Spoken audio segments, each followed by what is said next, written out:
Hi, my name is Kirsten Schnell. I'm a 4th grade teacher in Northern Colorado, and this is the Crazy Cat Classroom.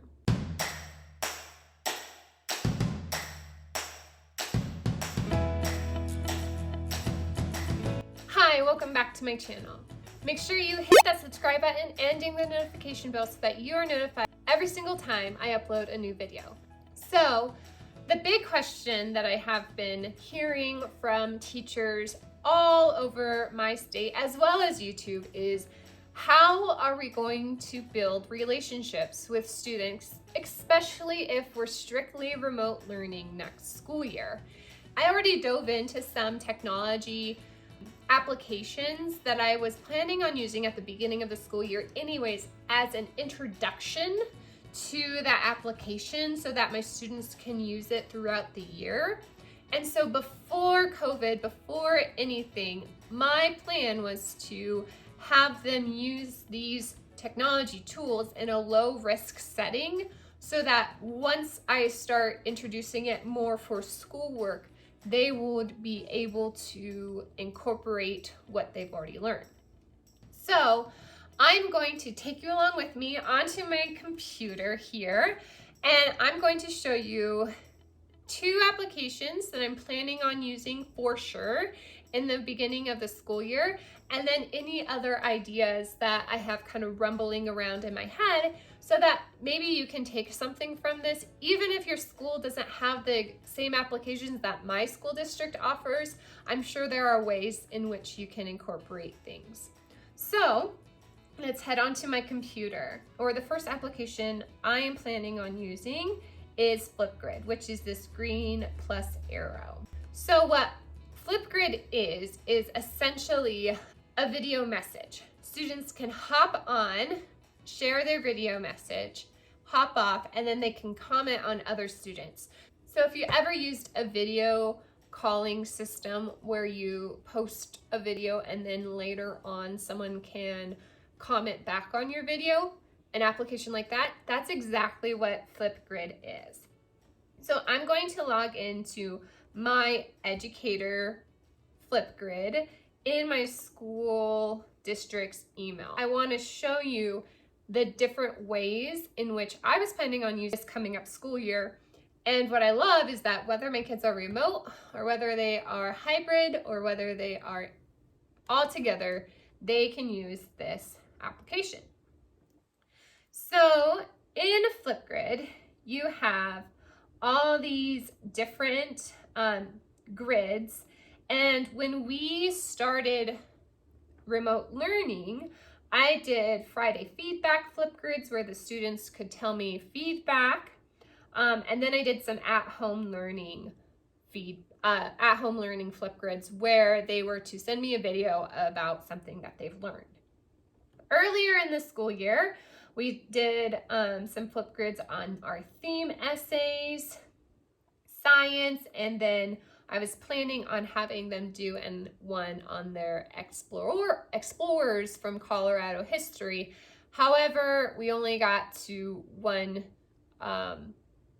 chapter in our curriculum essentially. So I'm going to click on this beginning of the school year because this is the one that I made way back in March 4th, where I didn't realize what the school year was going to bring. So I created two topics, one that says say hello, and this one is called the 4-square activity.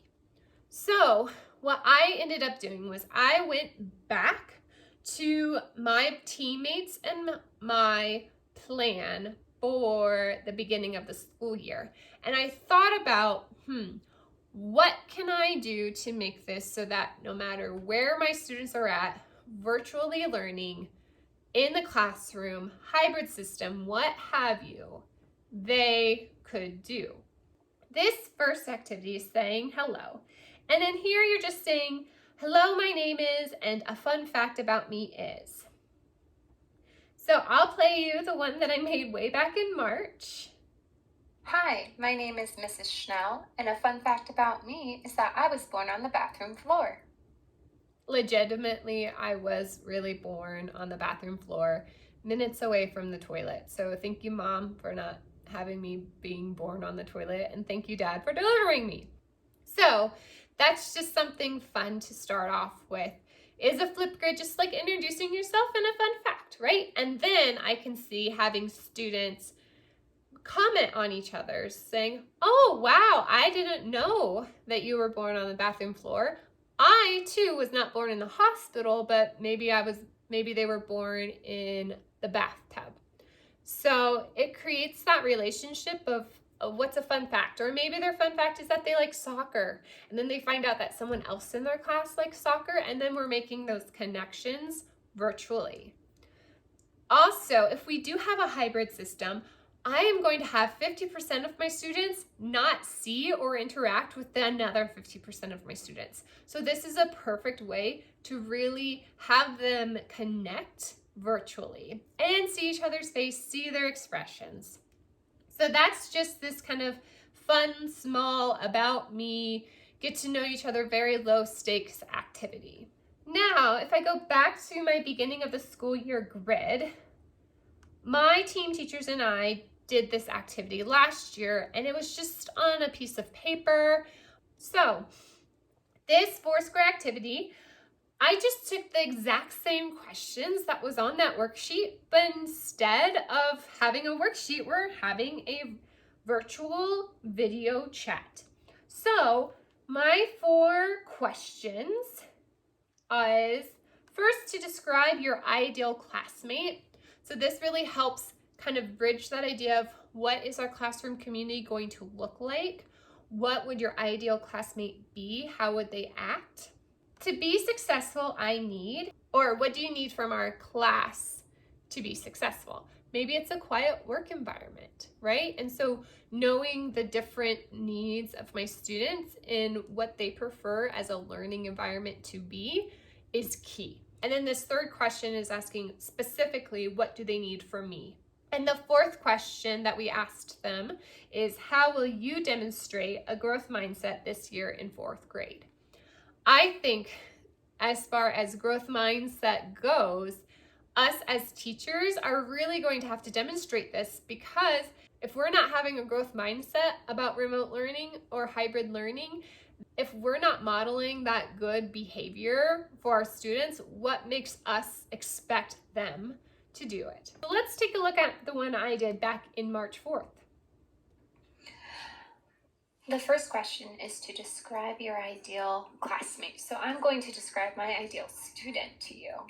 My ideal student would be someone who shows SOAR behavior, who shows self-control in the hallways and in the classrooms, who is optimistic about trying new things and learning through failing, a student who shows appreciation for the things in the classroom and the school by picking up trash and making sure that everyone has a clean and organized desk. And then my ideal student would be someone who is respectful at all times. To be successful, what I really need from my students is that respect. To respect me by not talking while I'm talking, and to be paying attention while I am teaching.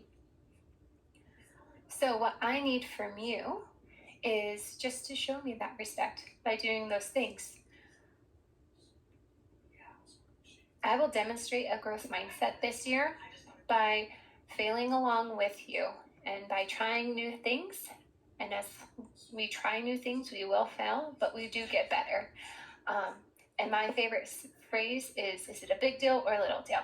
And to me, failing is a little deal because I learn a lot from it. All right, can't wait to hear your responses. So even Mrs. Schnell, way back in March 4th, realized that I'm going to try new things, and I might fail at them. So just having my students understand that, this year is going to be different for everyone. Everyone's going to have a new year this year because we've never done this remote learning thing, or at least we've never done it at the beginning of the school year. We somewhat did it at the end of last school year. We tried and we maybe failed forward, but we know what worked and what didn't, and we're going to take what worked and adjust what didn't.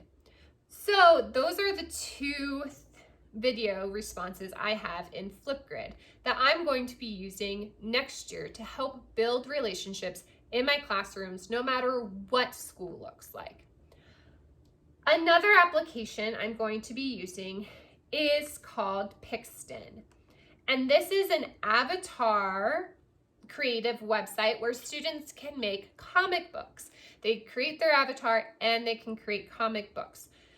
I really wanted to use Pixton as a storyboard idea where students can write out or create their story through pictures and dialogue, and then take their Pixton work and write it out, so that we are helping students visually see their writing and then transfer that into their actual writing work. So every single school year, we do an About Me. And this is very common in most elementary schools that I know.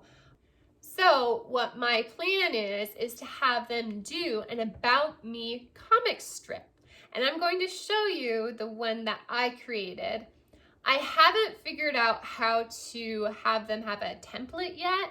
I'm thinking I'm going to need to add students before I can output a template. So then they're just inputting their avatar, because at the beginning of the year, all I want them to do is create their avatar. I am not asking them to learn everything Pixton has to offer. In creating their avatar, what's great with Pixton is that once I have every single student create their avatar, I can take a class picture with our avatars, which again, no matter whether we're remote learning, hybrid learning, or somewhere closer to normal, it is so crucial to let them see what our classroom community looks like. And having that culture of, yes, I might not see everyone in my classroom on a daily basis, but we are a family and this is our class. And so I love the ideas that even if this school year we end up not being able to be 100% together, we can be virtually, right, with our avatars. So I'm going to log in to Pixton. And again, this is an application that my school has rights to. Okay, so this is my Pixton account, and I did not use Pixton last year with my students because when I learned about Pixton, I just felt like it was a little bit too late to add it. So I really started thinking about my class for next year. So I already have created a class for next year, and I've already created my avatar. So here are my classrooms, and I can copy this Pixton link and add it to my Google Classroom so that my students know how to access their Pixton accounts. I can view class, and I don't have obviously any students sign up yet, but I can have students sign up through this link or this code. I want to show you so I can see student comics. Here's would be my class photo. I can choose a different theme. Let's do space. Yeah. And I can download that image. I can also do printables. So I can do print out my avatar, speech bubbles, class experiences, voice levels, classroom supplies, and character maps. So I can use my avatar in so many different ways, very similar to how people use their Bitmoji. If I exit out of this and I go to my comics, I will show you the About Me comic strip that I created. So I'm going to click this share button to share my comic strip, and I can either download it, print it, or share this link. I can email it, put it on Pinterest, Twitter, Facebook, etc. So the first panel is welcome to 4th grade, introduce yourself. So I said, hello, my name is Mrs. Schnell. The second panel is who do you live with? So the kids can get a little bit creative in creating more than their avatar. They can create their family, which I find really important because parents and siblings are just as much of our classroom community as the student. So I would like to know who's in their family. So I live with my husband, Josh, and my cat, Leo. So here's a picture of Josh. How old are you and when is your birthday? My birthday is June 14th and I'm 29 years old. What is your favorite food? My favorite food is hummus and vegetables. What is your favorite color? My favorite color is coral. I had a very hard time because I have many favorite colors, so I had to just choose one. What is your favorite animal? My favorite animal is a cat. No surprise there. What is your favorite subject? My favorite subject is reading, and I want my students to know that reading was not my favorite subject when I was their age.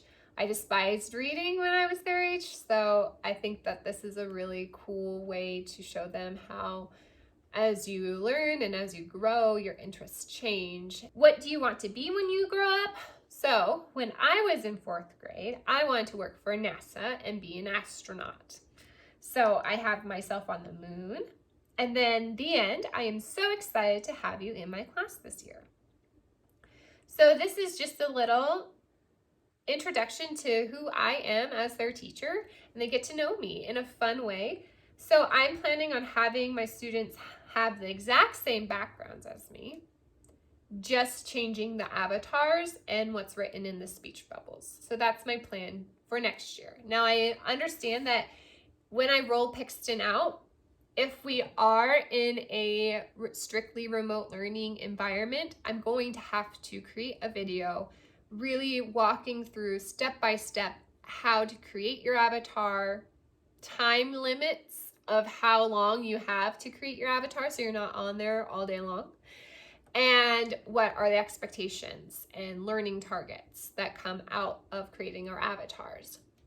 If we have a hybrid system, or if we have a all together but distance social distancing system, I am planning on doing this in class because there's just a lot of steps to roll out, and I don't want to have my parents deal with the technology issues. Now, Flipgrid, I know that the 3rd graders that are coming into 4th grade have used Flipgrid before.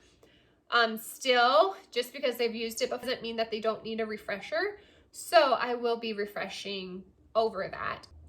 So through an EdCo, which is a conference that I attended about 2 weeks ago, I also learned some other awesome ideas. So one thing that I realized that my students really needed to learn was how to write an email.